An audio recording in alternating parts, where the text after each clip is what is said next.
Street trash like you don't belong here, black boy. The guard's boot came down on Isaac's speaker. The 11-year-old froze, quarters scattered across Beacon Hill's pristine sidewalk. This is where real people live. $1-million homes. And you? The guard grabbed Isaac's backpack, dumped it. Thrift store clothes, shelter address. You're nobody. Isaac's voice shook. I was just dancing, sir. I wasn't bothering. Dancing? The guard laughed. You were begging. That's what kids like you do, right? Above, behind iron gates, a billionaire's paralyzed daughter watched from her second-floor window. Emily Ashford hadn't smiled in 3 years, until this black homeless boy started dancing on the sidewalk below. What happened when her mother found out will shock you. What happened when the media exposed their story will break your heart. And what happened when they tried to destroy this boy? You need to see it to believe it. Subscribe now. Let me take you back. 2 hours before that confrontation. Before the guard. Before everything fell apart. December morning in Boston. 28 degrees.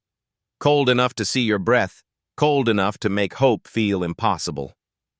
Isaac Young stood on the public sidewalk outside the Ashford estate, setting up his Bluetooth speaker. 11 years old. Black. Wore his cleanest hoodie, which wasn't saying much. His sneakers had holes in them, but they still had grip. He pressed play. Music filled the frozen air. And he danced. Not because anyone was watching, not because he expected anything. He danced because it was the one thing that made him feel alive. The one thing his grandfather taught him before he died. The one thing no one could take away. 40 feet above, behind a second-floor window, Emily Ashford sat in her wheelchair. She'd been sitting there for 3 years, silent, empty, broken, until she saw him move. Emily's nurse, Margaret, had seen it all. 3 years of specialists. 3 years of therapies. Physical, occupational, psychological, experimental. Victoria Ashford had spent millions trying to bring her daughter back. Nothing worked. The accident had stolen Emily's father. The paralysis had stolen her legs. But what it did to her spirit? That was worse than any physical injury. Day 1095. Margaret marked it in her log. 3 years to the day since Emily last smiled. 3 years since she engaged with the world beyond her window. Margaret tried, like she did every morning. Emily, honey, Dr. Morrison is coming at 2. Maybe today we could try... Nothing. Your mom picked up those books you used to like, the ones about... Emily's eyes stayed fixed on the window, on the view of nothing. But then something changed. Her head tilted, just slightly. Her eyes tracked movement below. Margaret followed her gaze. A boy. Black kid. Couldn't be more than 11 or 12. Dancing on the sidewalk like his life depended on it. No hat out for money. No sign begging for change. Just pure movement. Raw, honest, beautiful. Contemporary fusion mixed with street style. Moves that shouldn't work together but somehow did. He spun, dropped, flowed. His body told stories his mouth couldn't. Margaret watched Emily watch him. And then it happened. Emily's mouth curved, barely, but it was there. A smile. Margaret's hands shook as she grabbed her tablet, hitting the emergency contact. Victoria Ashford answered on the first ring. What's wrong? Nothing's wrong. Victoria, she smiled. Emily smiled. Silence on the other end. Then, what? There's a boy, dancing outside. She's been watching him for 15 minutes and she just...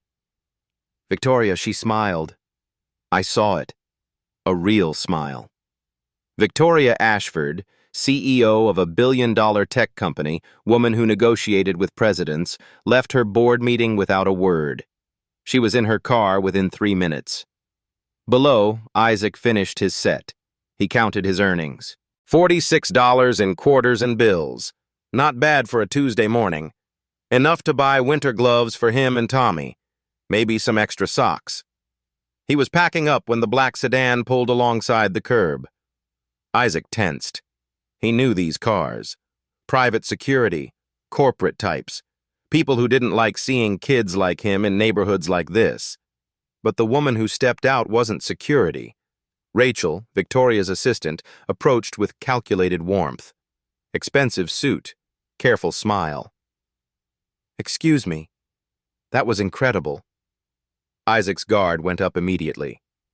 "Thanks." "I'm serious. You're very talented. Have you had formal training?" "My grandfather taught me." "Well, he taught you well." Rachel pulled out a business card. "I work for someone who might be interested in hiring you for private performances." Isaac looked at the card. Ashford Technologies. He'd seen that name on buildings downtown. "What kind of performances?" "There's a young girl. She's been through a lot. Medical issues. She loves dance but can't participate herself. Watching you this morning brought her joy. Real joy. Her mother would like to hire you to perform. Daily. 30 minutes. Very generous compensation." Isaac's instincts screamed caution. He'd learned early, when rich people offer you money, there's always a catch. "How generous?" $200 per day. Isaac's poker face almost cracked. $200 a day? That was more than he made in a week on the street. That was security deposit money. That was getting Tommy and him out of the shelter money. "What's the catch?" Rachel smiled. Genuine this time. "Smart kid. No catch. Just dance. Make her happy. That's it. I want to meet her first, and her family. I need to know this is legitimate." Most 11-year-olds wouldn't negotiate. Most would just say yes. But Isaac wasn't most 11-year-olds. The shelter taught him that. The streets taught him that. Losing his grandfather taught him that. Rachel's respect deepened. "Of course, tomorrow morning, 9 a.m., I'll text you the address." "I don't have a phone." "Then I'll pick you up." "Where are you staying?" Isaac hesitated. Giving out the shelter address meant admitting where he came from, meant judgment, meant assumptions. But he was tired of hiding. "Men's shelter on Tremont Street." Rachel didn't flinch, didn't judge, just nodded. 9 a.m. tomorrow? And Isaac? She waited until he met her eyes. "Thank you. You have no idea what you just did for that little girl." After she left, Isaac sat on the curb, staring at the business card. Above, Emily pressed her hand against the window, watching him, still smiling. The shelter smelled like industrial soap and too many people in too small a space. Isaac pushed through the doors at 6 p.m., his speaker tucked under his arm like treasure. Mr. Williams looked up from his desk. 50-something, gray beard, eyes that had seen every kind of hard luck story. He ran the men's shelter like a ship, strict but fair. "Isaac, good day. Made $46 before that job offer." Williams raised an eyebrow. "Job offer?" Isaac told him everything. The dancing, the black sedan, the business card, the $200 a day. Williams examined the card, his expression unreadable. "Ashford Technologies. That's serious money, son." "What did you tell them?" "That I'd meet the family first. Make sure it's real." "Smart." Williams handed back the card. "But Isaac, be careful. Sometimes rich people want to help. Sometimes they want to feel good about themselves. And sometimes they just want a story to tell at dinner parties. Know the difference." Isaac nodded. He'd learned that lesson the hard way already. In the common area, Tommy Brooks looked up from his homework. 8 years old, gap-toothed smile, eyes too old for his age. He'd been at the shelter for 6 months. His mom was in rehab. His dad was gone. Isaac had taken him under his wing since day one.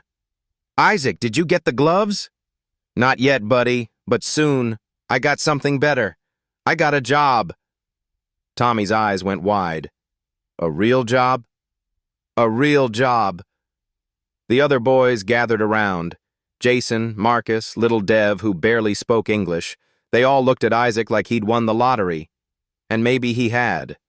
But that night, lying in his bunk, Isaac couldn't sleep. He thought about his mom. 3 years gone. Cancer ate her alive while they watched, helpless. No insurance, no money. Just pain, and then nothing. He thought about his dad. 8 years into a 12-year sentence for a crime that wouldn't have gotten him 6 months if he'd been white and rich. Non-violent drug offense. First-time charge. But he was black and poor, so they made an example. He thought about his grandfather. The man who raised him after Mom died, who taught him to dance, to dream, to survive, who died of a heart attack at the bus stop coming home from his 3rd job. Isaac had been 10 years old, alone at the hospital. A social worker with tired eyes and too many cases told him, "You'll go into the system, foster care. We'll find you a good home." But the homes weren't good. 3 different families in 8 months. One kept the state money and barely fed him. One had too many kids already and no time for another. One told him outright, "We wanted a younger child, easier to manage." So Isaac ran, found the shelter, found Mr. Williams, found a place where at least he could stay with Tommy, protect the younger kids, maintain some control over his own life. The streets taught him to dance for money. His grandfather's voice in his head taught him to dance for joy. And now this, a billionaire's daughter, $200 a day. It felt too good to be true. Across town, in a bedroom bigger than the entire shelter common room, Emily Ashford lay in her adaptive bed, staring at the ceiling. Her body didn't work like it used to. The doctors said she'd never walk again. Spinal injury. T12 complete. Medical terms that meant, this is forever. But Emily didn't care about walking. She cared about the numbness, the emptiness, the way the world felt gray and flat and meaningless. 3 years ago, she and her father were driving home from her dance recital. She'd just performed a solo. Arabesque to pirouette to grand jeté. Her father had stood up and cheered. 2 miles from home, a drunk driver ran a red light.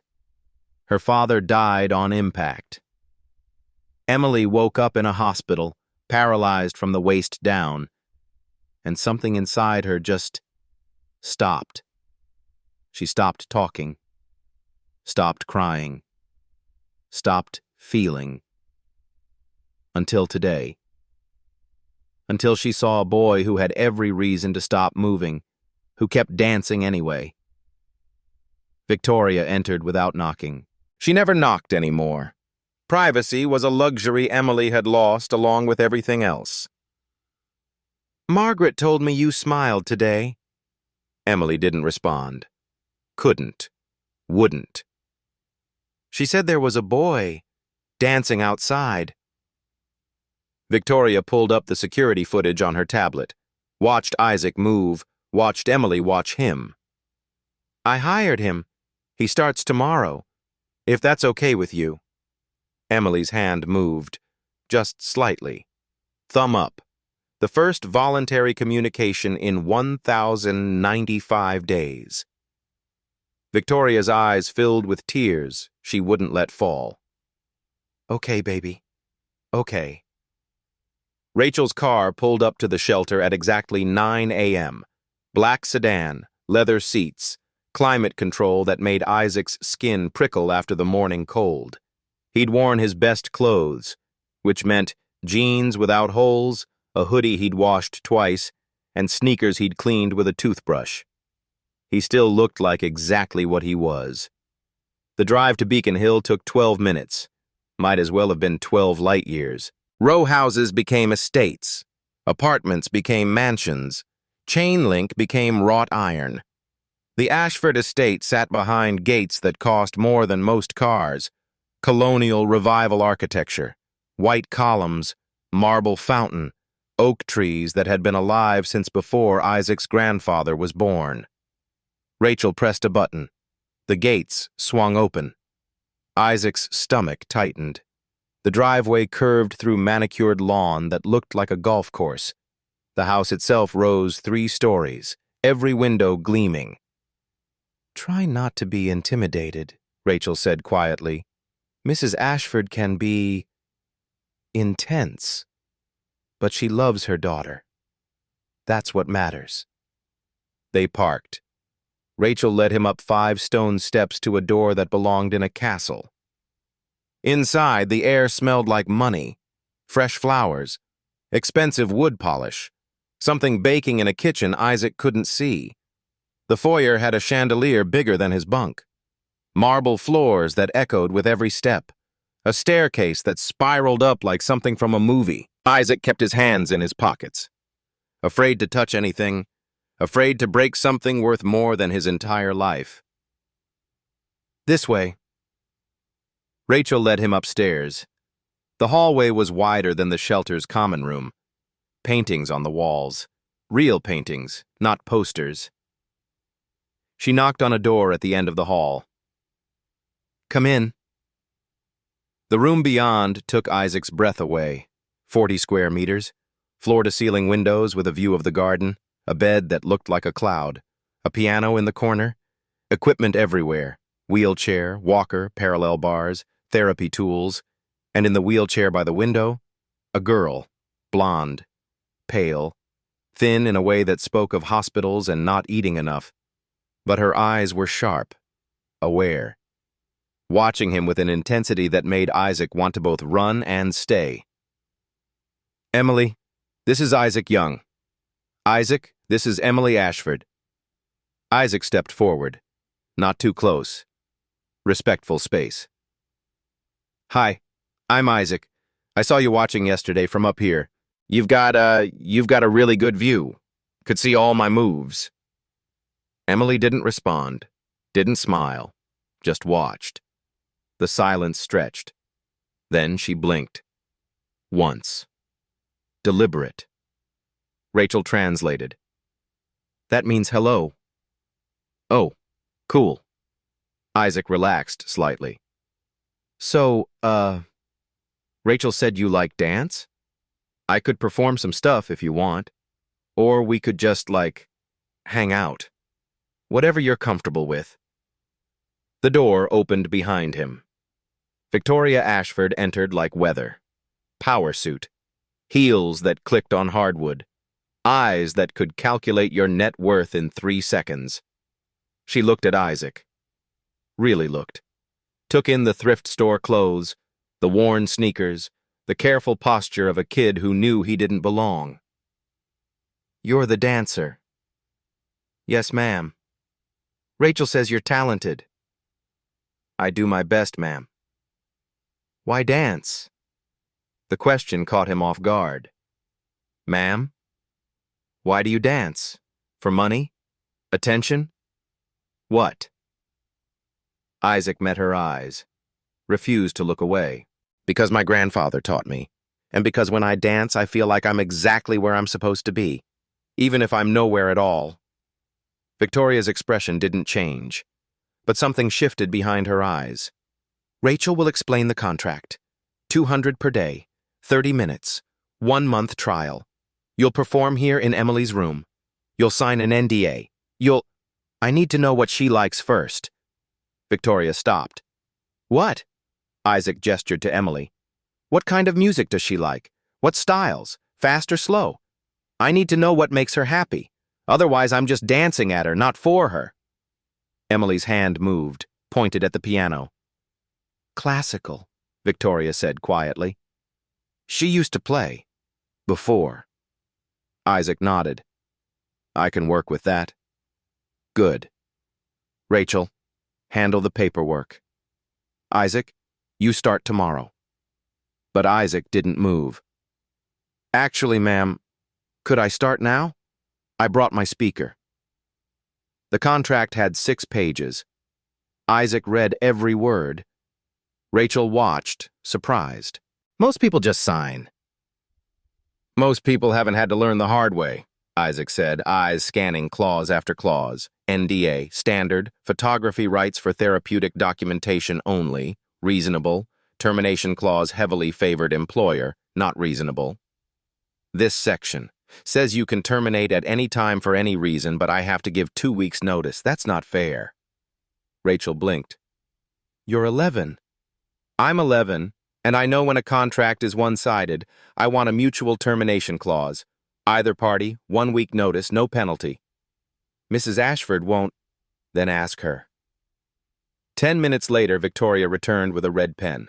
She'd crossed out the clause, written in the change, initialed it. She handed the pen to Isaac. You're either very smart or very stupid to negotiate with me. My grandfather always said, respect yourself first, then others will follow. Your grandfather was right. Isaac signed. The next morning, he showed up at 8:55 a.m., 5 minutes early. Margaret let him in. Emily's already by the window. She's been there since 7, waiting. Isaac entered Emily's room. She'd positioned her wheelchair for optimal viewing. A small space had been cleared in the center of the room, about 4 meters by 4 meters. Good morning, Isaac said. I brought something. He pulled out his phone, borrowed from Mr. Williams, loaded with music. Classical pieces. Contemporary fusion. I spent last night making a playlist. Mixed classical with modern. Thought we could try something different. Emily's eyes widened. Isaac pressed play. Vivaldi met hip-hop. Tchaikovsky flowed into contemporary. Debussy merged with street. And he danced. Not for money. Not for pity. For Emily. He moved like water, like fire, like wind. Every gesture told a story. Loss, hope, survival, joy. Emily's hands gripped her wheelchair armrests. Her breathing changed. Her eyes followed every movement. When the song ended, Isaac was breathing hard. What did you think? Emily's hand moved. Slowly. Deliberately. She pointed at Isaac, then at herself, then made a small gesture, hand moving in a wave. Margaret gasped. She wants to know if you can teach her movements she can do. Isaac's face broke into a smile. Absolutely. Can you move your arms? Emily nodded. Upper body? Another nod. Then yeah, we can dance together. Different style, but still dancing. Watch. He showed her arm waves, head movements, upper body isolations, movements that didn't require legs but still embodied rhythm and grace. Emily attempted a small arm wave, clumsy, uncertain. That's it. Do it again. She did. Better this time. Now with the music. Vivaldi swelled. Emily moved her arms, small movements, fragile, but there. Margaret's hand covered her mouth, tears streaming, because Emily was smiling, really, truly smiling, not the small curve from yesterday, a full smile, joy, breaking through 3 years of darkness, like dawn. The days blurred together. Day 3. Emily attempted head rolls, synchronized to Chopin. Day 5. She requested specific songs by pointing at Isaac's playlist. Day 7. She followed along to an entire 30-minute routine, upper body only, breathless and beaming. Day 10. Something extraordinary happened. Isaac was mid-performance when Emily's wheelchair shifted. She was leaning forward, arms extended, moving with such enthusiasm she nearly tipped. Whoa, careful! Isaac caught the armrest, and Emily laughed. Not a smile, not a giggle, a full, bright, uninhibited laugh. The sound shocked them both. Emily's hand flew to her mouth. Her eyes went wide. Margaret, watching from the corner, burst into tears. Isaac grinned. That was awesome. Do it again. So she did. Laughed until tears ran down her face. Happy tears. The first happy tears in 3 years. That evening, Victoria reviewed the security footage, watched her daughter laugh. watched a homeless boy treat Emily not like a patient, not like a tragedy, but like a peer, a friend. She called her therapist, Dr. Morrison. "What's happening?" Dr. Morrison watched the footage Victoria sent. "What's happening is that boy isn't trying to fix her. He's not treating her like she's broken. He's just present, authentic. No agenda beyond making her happy. That's what she needed. What she's needed for 3 years. I've spent millions on specialists. Specialists treated her like a problem to solve. He treats her like a person to connect with. There's a difference." Victoria hung up and did something she hadn't done in years. She went to Emily's room, sat down on the floor beside her wheelchair, and talked to her daughter. Not at her. With her. "I've been watching the videos. You and Isaac. You look happy, baby." Emily nodded. "I'm going to extend his contract. 2 months, with a raise, 300 per day. Would you like that?" Emily's thumb went up. Enthusiastic. "Good, me too." That night, Isaac returned to the shelter with $600 saved. He bought Tommy new shoes. He bought the younger kids winter coats. He paid Mr. Williams extra for the extra food he'd been eating. "You don't have to do that," Williams said. "Yeah, I do. Fair is fair." Williams studied him. "Isaac, what are you going to do when this job ends? You know it's temporary, right?" Isaac knew. Rich people's charity always was. But he didn't say that. Instead, "I'm saving for an apartment. For me and Tommy. Get us out of the system, somewhere stable." "That's a good goal, son. Smart. My grandfather said, plan for the worst, hope for the best, work for what you need. He taught you well." That night, Isaac lay in his bunk, staring at the ceiling. Tommy was asleep in the bunk below. The shelter was quiet, rare and precious. Isaac thought about Emily, about her smile, her laugh, the way she looked at him like he was normal. Not charity, not a problem, just Isaac. He thought about his mother, who taught him kindness, his father, who taught him resilience, his grandfather, who taught him dignity. And he made a promise. Whatever happened, however this ended, he wouldn't let them turn Emily back into the girl who couldn't smile. Above, in her mansion bedroom, Emily sat by her window, looking down at the empty sidewalk where Isaac had first danced. Her hand pressed against the glass. She'd found something she thought was gone forever. Hope. The next 2 weeks felt like a dream. A fragile, beautiful dream that Isaac was afraid to trust but couldn't help embracing. Every morning, Rachel picked him up at 8:55. Every morning, Emily waited by the window. Every morning, they danced together. Him on his feet, her in her chair, both of them lost in music and movement and the simple joy of connection. Isaac taught Emily a dance his grandfather had taught him. West African movements, adapted for seated performance, arm waves that mimicked ocean tides, head movements that told stories without words. Emily, in turn, shared pieces of her life before, not with words, she still didn't speak, but with photos, videos on her tablet, pictures of her and her father at dance recitals, videos of her playing piano, glimpses of the girl she used to be.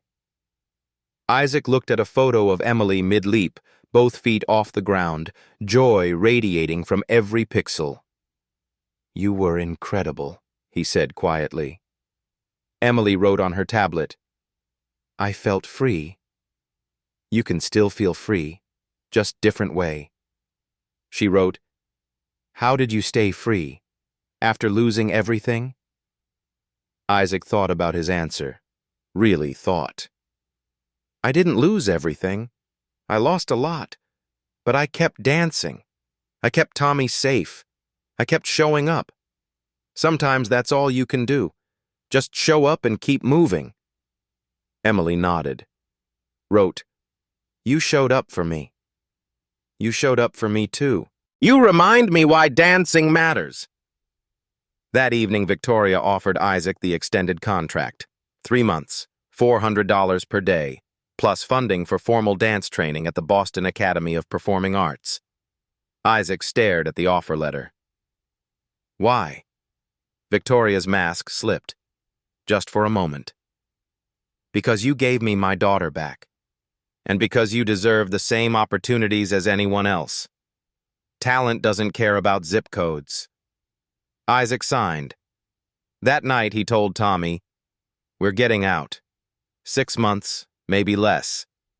I'm saving enough for first month, last month's security deposit. We're getting an apartment." Tommy's eyes shone. Just you and me?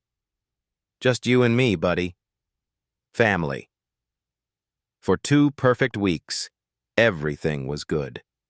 And then the world exploded. Bernard Hartley didn't become CFO of Ashford Technologies by being sentimental. He became CFO by understanding that everything, including human emotion, could be quantified, leveraged, and monetized. The quarterly earnings report sat on the conference table like a death sentence. Stock down 8%. Investor confidence shaky. Board members asking uncomfortable questions about Victoria's leadership. Hartley saw opportunity where others saw crisis. "The tech sector is saturated," he said, voice smooth as poison. "We need a human interest angle, something that makes Ashford Technologies relatable, warm, caring." Victoria's eyes narrowed. "What are you suggesting?" "Your daughter's recovery, the homeless boy. It's a perfect story. Billionaire CEO's paralyzed daughter saved by an underprivileged black child through the power of dance. Diversity, redemption, hope. We control the narrative, leak it to the right outlets, watch our stock recover. My daughter's trauma is not a press release. Your daughter's recovery is exactly what our investors need to see. It shows heart, shows that Ashford Technologies cares about community, about giving back. The boy benefits too. Scholarship, publicity, opportunities he'd never get otherwise. Everyone wins." Victoria stood. "No. Victoria, your emotional attachment to privacy is affecting shareholder value. The board has fiduciary responsibilities, then let the board vote. But Emily's medical history stays private. Isaac's story stays private. End of discussion." Hartley smiled. Thin. Cold. "Of course. Whatever you think is best." 48 hours later, Isaac's phone, the one Mr. Williams let him borrow, exploded with notifications. Text from Rachel. "Call me immediately." Text from Mr. Williams. "Get back to the shelter now." Text from a number he didn't recognize. "How much did they pay you to sell out that little girl?" His hands shook as he opened the news app. The headline punched him in the stomach. "Black street urchin becomes miracle worker for paralyzed heiress." Below it, photos. Isaac dancing on the sidewalk. Security footage of him entering the Ashford estate. Emily's medical records. Her diagnosis, her accident, her father's death. All of it exposed. All of it public. And Isaac's life. His mother's death certificate. His father's prison record. His shelter address. Every private pain turned into public spectacle. The article framed it as inspiration. The homeless boy who saved the rich girl. The magical Negro who gave the white savior her smile back. Isaac felt sick. His phone rang. Rachel. "Isaac, I'm so sorry. We're trying to find out who leaked. You think I did this?" His voice cracked. "You think I wanted everyone to know my dad's in prison? My mom's dead? That I sleep in a shelter? No, God, no. Victoria knows you didn't." But the line went dead. Another call coming through. Mr. Williams. "Isaac, don't come back to the shelter. Media everywhere. They're camped outside, asking about you, taking pictures of the other kids. I had to call the police." "Mr. Williams, I didn't." "I know you didn't, son. But social services just showed up. They're using the media attention to question the shelter's capacity. They want to transfer you to a group home. Tonight. They want to separate you from Tommy. Isaac's world tilted. They can't. They can. They are. I'm sorry, Isaac. I fought them, but... The phone slipped from Isaac's fingers. Everything he'd built. Everything he'd worked for. The stability, the safety, the promise he'd made to Tommy. Gone. At the Ashford estate, Emily sat in front of her tablet, reading the article, reading the comments. That poor boy. Such a saint. Finally, a positive story about inner-city youth. Proof that even the most disadvantaged can serve a purpose. I wonder if she'll let him stay once she's cured. Emily's hands trembled. These people didn't see Isaac. They saw a symbol, a charity case, a feel-good story. They'd taken his dignity and packaged it for consumption. She turned her wheelchair toward the window, toward the sidewalk where Isaac used to dance, where a security guard had humiliated him while she watched. And Emily did something she hadn't done in 3 years. She screamed, no words, just sound, rage, anguish, fury at a world that crushed beautiful things and called it kindness. Margaret rushed in. Emily, what? Emily grabbed her tablet, typed with shaking fingers, find Isaac, bring him here, now. Victoria burst through the door seconds later. She'd been in her office pulling security logs, tracking down the leak. Her face was ice. I know who did this. She pulled up email records on her tablet, showed Emily. Bernard Hartley's assistant. Access to building security. Access to medical files. Payments to a Boston Globe reporter.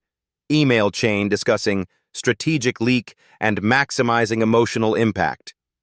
Emily's eyes went wide. Victoria's voice was steel. I'm calling an emergency board meeting. Hartley is finished, but first... She looked at Emily. Really looked. First we protect Isaac. Whatever it takes. Emily nodded, typed, he protected me. We protect him. Damn right we do. But Isaac didn't know that. Isaac only knew that his world was collapsing. He stood on a street corner 3 blocks from the shelter, backpack on his shoulders, speaker in his hands. The speaker was cracked from where the guard had stepped on it. It still worked, barely. He had $200 in his pocket. Tommy's new shoes in his backpack, and nowhere to go. The group home social services mentioned was across the city, different district, different school, no Tommy. Isaac thought about running, just disappearing into the system's cracks, becoming another statistic. His phone buzzed. Text from a blocked number. Meet me at the corner of Tremont and Oak, 5 minutes. Victoria Ashford. Isaac stared at the message. Rich people's charity always came with strings, always came with expectations. He'd learned that lesson. But Emily's face flashed in his mind. Her smile, her laugh, the way she looked at him like he mattered. Maybe some people were different. Maybe some people meant it when they said they cared. Isaac walked to the corner. Victoria's car was already waiting. Victoria Ashford had negotiated billion-dollar mergers. She'd faced down hostile board members, aggressive competitors, federal regulators. Nothing had ever been harder than looking Isaac Young in the eye and saying, I'm sorry, I failed you. They sat in her car. Isaac in the passenger seat, backpack clutched on his lap like armor. Victoria in the driver's seat, every bit of her CEO composure stripped away. I should have protected you better. Should have seen this coming. Should have. Why didn't you think it was me? Isaac's voice was quiet. Everyone else did. Because I watched the security footage. I saw your face when you read that article. Nobody acts that well. And because Emily told me. Isaac blinked. She can't talk. She wrote it. Isaac would never hurt me. Find who did. Victoria's hands tightened on the steering wheel. I found who did. She showed him the evidence. The emails. The payments. the trail leading directly to Bernard Hartley. Isaac's jaw clenched. Why? Stock prices, investor confidence. He wanted a feel-good story to boost the company's image. When I refused, he did it anyway. Leaked everything. Your information, Emily's medical records, all of it. HIPAA violations, exploitation of a minor, corporate espionage. What are you going to do? I'm going to destroy him. Victoria's voice was ice. Emergency board meeting tomorrow. Criminal referral to federal prosecutors. He'll face charges. He'll lose everything. Good. Isaac meant it. But I need your help. Isaac looked at her. Why would I help you? You're all the same. Rich people who use poor kids as props and... Isaac. Victoria cut him off. I'm not asking you to trust me. I'm asking you to trust Emily. She's fighting for you right now, refusing to let this go. But if we don't control this narrative, Hartley wins. The media keeps spinning you as a charity case. Emily stays trapped in this story. And you... She paused. You lose, Tommy. Isaac's breath caught. What? Social Services is using the media attention to push your transfer. They want to separate you from Tommy tonight. But if we expose Hartley, if we show that this leak was corporate exploitation, not your doing, I can use my lawyers to block the transfer. Keep you together. Get you stable housing. Why would you do that? Because it's right. Because you deserve better. And because Emily needs you to fight. Not for her. With her. Isaac's hands shook. What do you need from me? Tomorrow I'm holding a press conference, exposing Hartley, correcting the narrative. I need you there. You and Emily together, showing the truth of what happened. Whoa! You want us to tell our story to the same media that just destroyed my privacy? No. I want you to take your story back, on your terms, with your words, not as a victim, as a survivor who refuses to be used. Isaac closed his eyes, thought about Tommy, about the shelter, about Emily and her smile. What does Emily want? Ask her yourself. Victoria drove him to the estate. Media vans were camped outside the gates. Cameras flashed as the car pulled through. Inside, Emily waited in her room. When Isaac entered, she grabbed her tablet immediately. Typed, I'm sorry. Isaac shook his head. Not your fault. They used us. Both of us. I know. Tomorrow we show them they can't. Isaac read the words, read the determination in her eyes. You sure about this? Emily nodded. Typed, you showed up for me, I show up for you. That's what friends do. Friends. Isaac had almost forgotten what that word meant. Okay, we do this together. Emily smiled. Typed, together. That night, Victoria's legal team built the case. Rachel provided testimony. It pulled email records. Private investigators traced payments. By morning, they had everything. Bernard Hartley had committed multiple federal crimes. HIPAA violations, wire fraud, exploitation of a minor, insider trading based on the planned stock boost. The evidence was airtight. Victoria called him at 6 a.m. Emergency board meeting, 9 a.m., be there. Hartley's voice was smooth, confident. Of course, I'll bring the quarterly reports. You do that. She hung up.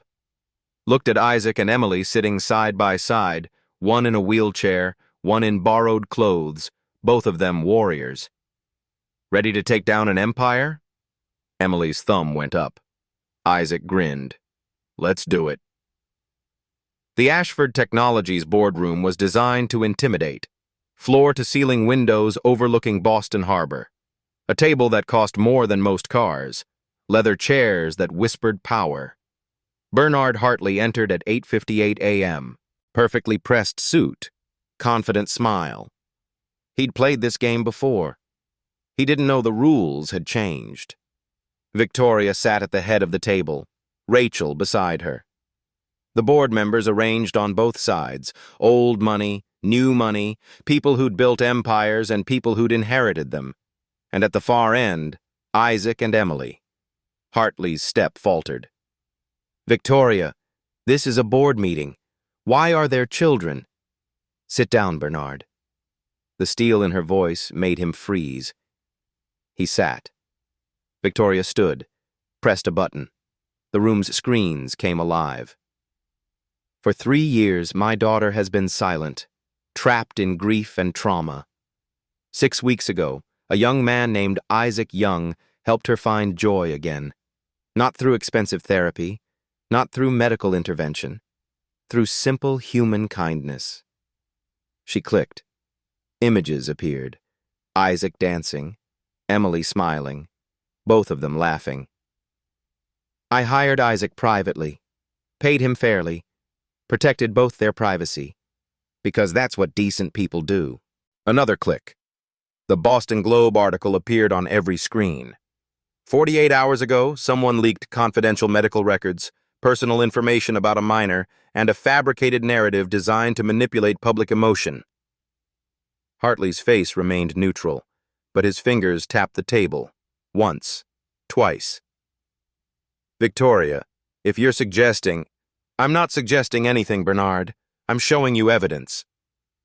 The screens changed. Email chains, payment records, digital footprints. Every board member leaned forward. Victoria's voice was surgical. At 2:47 p.m. on Tuesday, your executive assistant accessed building security footage without authorization. At 3:15 p.m., she accessed Emily's medical files, a HIPAA violation. At 4:02 p.m., she sent encrypted files to Thomas Richardson, a reporter at the Boston Globe. At 4:30 p.m., your corporate account transferred $15,000 to an offshore account Richardson controls. The room went silent. Hartley's lawyer face cracked. This is circumstantial. There's more. Victoria clicked again. Your emails to the assistant. Quote, we need a human interest story, something that makes us look compassionate. The kid and the daughter. Make it happen. Hartley stood. That's taken out of context.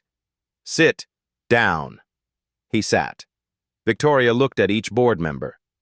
Bernard Hartley violated federal privacy laws, exploited a minor, committed wire fraud, and planned to use the resulting stock boost to orchestrate a hostile takeover, my removal as CEO, his appointment to replace me.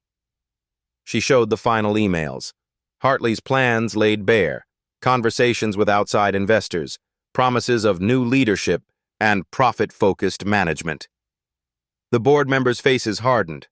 Hartley's voice rose. This company needs leadership that prioritizes shareholders over sentiment. Victoria has been distracted for years, letting personal issues affect... Personal issues? Victoria's voice cut like glass. My daughter was paralyzed. My husband died. I spent 3 years watching my child fade away. And when someone finally gave her hope, she gestured to Isaac. You turned it into a PR stunt. She walked around the table, stood directly in front of Hartley. You didn't just violate laws, Bernard. You violated human decency. You took a child's pain and packaged it for profit. You exposed another child's trauma for stock prices. You turned kindness into exploitation. She leaned in close. You picked the wrong family to mess with. Victoria returned to her seat. The board will vote. Either you terminate Bernard Hartley immediately and refer him for criminal prosecution, or I resign, take my patents, my research team, and half your revenue stream to a competitor. The vote took 3 minutes. Unanimous. Hartley was escorted out by security. His corporate accounts frozen, his access revoked, his empire crumbling in real time. As the door closed behind him, Victoria stood again. Now, we fix this the right way. 2 hours later, the press conference began. Every major outlet attended. Cameras, microphones, reporters hungry for the next chapter of the viral story. Victoria stepped to the podium. Isaac and Emily beside her. Isaac standing, Emily in her wheelchair, both holding hands. Good morning. I'm Victoria Ashford, CEO of Ashford Technologies. This is my daughter, Emily, and this is Isaac Young. We're here to set the record straight. Flashes exploded. Pens scratched. Recorders hummed. 6 weeks ago, Isaac was dancing on a public sidewalk. My daughter saw him from her window. For the first time in 3 years, she smiled. I hired Isaac privately to perform for Emily. We developed a contract. We protected both their privacy. It was working beautifully. She paused. Let the silence build. Then someone in my company decided to exploit that joy for corporate profit. They leaked confidential medical records. They exposed a minor's personal trauma. They framed a beautiful story of human connection as a charity spectacle. Victoria's voice hardened. That person has been terminated. They will face federal charges. And I am here to say, Isaac Young is not a charity case. He is not a feel-good story. He is a talented, brilliant young man who gave my daughter her smile back through simple, authentic kindness. She looked at Isaac, nodded. Isaac stepped to the microphone. His voice shook at first, then steadied. I didn't dance for Emily to become famous. I didn't do it for money. I did it because dancing is who I am, and because she reminded me why it matters. He paused, gathered courage. People online called me a miracle worker, a street urchin who got saved by a rich family. But that's not what happened. Emily saved me, too. She reminded me that kindness isn't about where you come from or how much money you have. It's about seeing people, really seeing them. He looked at Emily. She smiled. We're not a story. We're friends. And friendship doesn't care about zip codes. The reporters erupted with questions. Isaac stepped back. Emily rolled forward. Every camera focused on her. She took a breath, opened her mouth, and spoke. For the first time in 1,095 days. For the first time since the accident that stole her father and her legs. Her voice was soft, scratchy from disuse, but clear. Isaac showed me that being stuck doesn't mean being stopped. I can't walk, but I can still move. I can still feel. I can still dance. Tears ran down her face. Happy tears. He gave me that back. So thank you, Isaac, for seeing me, for staying, for dancing. The press conference room went silent. Then someone started clapping. Then another. Then everyone. A standing ovation for an 11-year-old girl who found her voice again. That evening the story went viral. But different this time. Not street urchin saves heiress. CEO exposes corporate corruption to protect children's privacy. Paralyzed girl speaks for first time in 3 years. When friendship matters more than profit. The hashtag worth not wealth trended worldwide. Ashford Technologies stock didn't drop. It rose. Investors responded to ethics over exploitation. Bernard Hartley was arrested at his home that night. Multiple federal charges. And Isaac? Isaac got a call from social services. Mr. Young, in light of recent events and testimony from Mrs. Ashford's legal team, we're suspending the transfer order. You'll remain at your current shelter placement with Tommy Brooks. Isaac closed his eyes, breathed. Thank you. But Victoria wasn't done yet. 6 months later. The Community Arts Center opened on a Tuesday morning. 3 stories, dance studios, music rooms, art spaces, a cafeteria that served free meals, all funded by Ashford Technologies and public donations that poured in after the press conference. The name above the door, the Isaac and Emily Center for Young Artists. Isaac had argued against using their names. Victoria insisted. You both deserve recognition, not as charity cases, as founders, as leaders. Deal with it. so he dealt with it. The opening ceremony drew hundreds: shelter kids, foster kids, low-income families, and press. But the good kind this time. The kind that wanted to document hope, not exploit pain. Isaac stood at the front, holding scissors for the ribbon cutting. Emily beside him in her wheelchair, Tommy on his other side, grinning, gap-toothed and proud. Victoria gave the speech. 6 months ago, my daughter couldn't smile. A young man gave her that gift back. Today, we're giving that gift forward. This center is for every kid who's been told they don't belong. Every kid who's been judged by their zip code instead of their talent. Every kid who just needs a chance. She looked at Isaac and Emily. These two taught me something. Worth isn't what you own. It's what you give when you have nothing. The crowd erupted. Isaac cut the ribbon. The doors opened. Kids flooded in, faces bright, eyes wide, running toward dance studios and art rooms and possibilities they'd never had before. Inside, Isaac's first class waited. 20 kids, all backgrounds, all abilities. Emily co-taught. From her wheelchair, demonstrating adaptive movements, speaking clearly now, confident now. Dance isn't about perfect form, she told the class. It's about perfect expression. You don't need legs to dance. You just need heart. A little girl in a wheelchair raised her hand. Can I really dance? Emily smiled, showed her a routine she and Isaac had created. Full body expression, wheelchair spins, arm movements that told stories. You're already dancing. You just didn't know it yet. After class, Isaac and Emily sat in the center's courtyard, autumn sun warm on their faces. You think we made a difference? Isaac asked. Emily nodded. We made a start. Your mom's scary, you know, in a good way. Emily laughed. She learned from the best. You taught her to fight for what matters. We taught each other. Victoria approached with Mr. Williams. They'd become unlikely allies, billionaire CEO and shelter coordinator, united by their belief in second chances. Isaac, there's someone here to see you. A man in a suit, Department of Corrections badge. Isaac Young, I have news about your father. He's been granted early release. Parole board reviewed his case. He'll be out in 3 weeks. Isaac's world stopped, then started again. Different. Better. Emily grabbed his hand. Squeezed. Family, she whispered.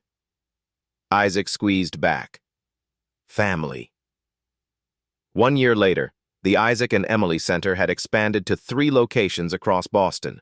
Over 500 kids enrolled. 90% from low-income backgrounds. 15% in wheelchairs or with other disabilities. 100% given a chance. Isaac, now 12, taught advanced contemporary 5 days a week.